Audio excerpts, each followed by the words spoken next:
PM Modi ने देश की जनता से जो वादे किए हैं उनकी एक एक लंबी फहरिस्त है। मोदी के कहे तमाम ऐसे वादे हैं जो पूरे ही नहीं हुए। हम आपको बताते हैं मोदी की कथनी और करनी का फर्क। 2022 तक सभी घरों में 24/7 बिजली देने का वादा।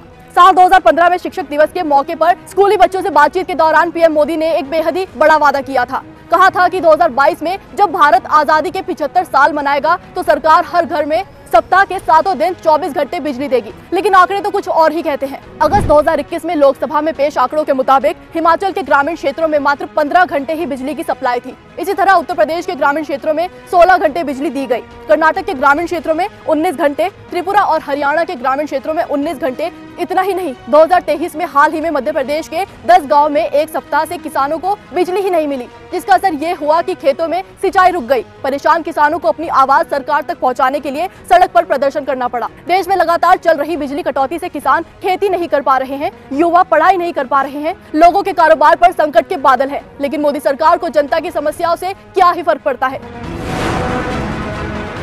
2022 तक सबको घर देने का वादा। ये बात है दिसंबर 2016 की। प्रधानमंत्री ग्रामीण आवास योजना की शुरुआत करते पीएम मोदी ने देश की जनता से कहा था कि साल 2022 तक हर भारतीय के पास अपना घर होगा। वादा किया गया था कि देश में एक भी इंसान ऐसा नहीं होगा जिसके सिर पर छत नहीं होगी। जब सरकार से सवाल किया गया कि बताइए देश में कितने लोग बेघर हैं, सरकार से जब कोई जवाब नहीं बना तो 10 साल पहले यानी 2011 का आंकड़ा दे दिया, जिसके मुताबिक 2011 की जनगणना के लिहाज से भारत में 17,70,000 लोगों के पास घर नहीं है, जबकि एक अनुमान के मुताबिक भारत में बेघरों की संख्या 20 लाख से भी ज्यादा है। इस पर काम करने वाले कुछ गैर सरकारी संस्थानों का कहना है कि बेघरों की जो संख्या है वो सरकारी आंकड़ों से 5 गुना ज्यादा है, यानी देश में करोड़ों लोग बेघर हैं। इसका एक उदाहरण मैं आपको दे दूं। ये बात है साल 2018 की। भारत सरकार ने कहा कि सरकार सबके लिए घर की योजना पर काम कर रही है। बजट 2018 के दौरान संसद में वित्त मंत्री अरुण जेटली ने कहा था कि साल 2022 तक सभी को घर मिलेगा। इसके लिए 2022 तक 2 करोड़ से भी ज्यादा घर बनाने होंगे। अब जाहिर है कि अगर 2 करोड़ घर बनाने होंगे तो इसका सीधा सा मतलब है कि देश में 2 करोड़ परिवारों के पास घर ही नहीं है। लेकिन हकीकत में आवास मंत्रालयों के आंकड़ों से पता चलता है कि शहरी आवास योजना के तहत मात्र 67 लाख घर बनाए गए हैं। यह आंकड़ा खुद सरकार के तय किए गए 2 करोड़ घर बनाने के वादे से कोसों दूर है। यानी देश के गरीब बेघरों के हिस्से भी मोदी का जुमला ही आया है।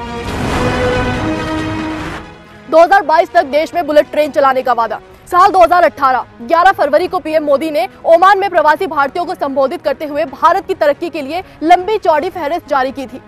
कहा कि बुलेट ट्रेन परियोजना 2022 तक भारत में एक वास्तविकता होगी। लेकिन हकीकत ये है कि अभी तो सरकार इस प्रोजेक्ट के लिए जमीन अधिग्रहण का ही काम पूरा नहीं कर पाई है। अगस्त 2022 में रेल मंत्रालय ने खुद ट्वीट कर जानकारी दी है कि सरकार के इस ड्रीम प्रोजेक्ट का अभी सिर्फ 22.46% काम ही पूरा हुआ है। कई जगहों पर अभी भूमि अधिग्रहण का काम भी पूरा नहीं हुआ है।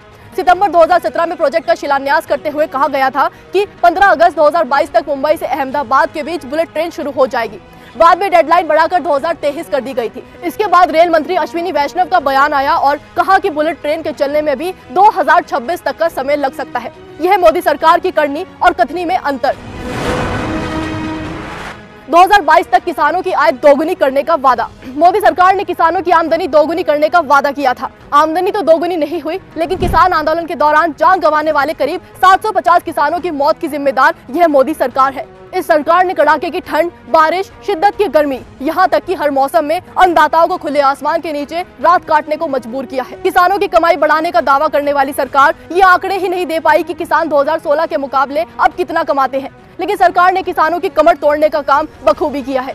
सरकार ने शायद किसान आंदोलन का बदला बजट में ले लिया है। 2019-20 में सरकार ने कृषि के लिए 1,13,800 करोड़ का बजट रखा था। 2022-23 में ये घटकर 1,05,710 करोड़ कर दिया। इसके अलावा खेती किसानी से जुड़े लोग भी घटे हैं। एनएसओ के मुताबिक 2012-13 में 57.8% ग्रामीण परिवार खेती किसानी से जुड़े हुए थे, जो 2018-19 में घटकर 54% ही रह गए हैं। दोगुनी आय की बात तो छोड़िए, पीएम मोदी ने देश के अन्नदाताओं को दी गई सब्सिडी तक में भारी कटौती कर दी है। सरकार ने कृषि और किसान कल्याण बजट में 8,469 करोड़ रुपए की कटौती की है। पहले इसका बजट 1,24,000 करोड़ रुपए था, मगर अब 1,15,531 करोड़ रुपए ही रह गया है। यही नहीं, सरकार ने उर्वरक सब्सिडी में 22% की कटौती कर महंगाई की मार से परेशान किसानों के माथे पर चिंता की लकीर खींच दी।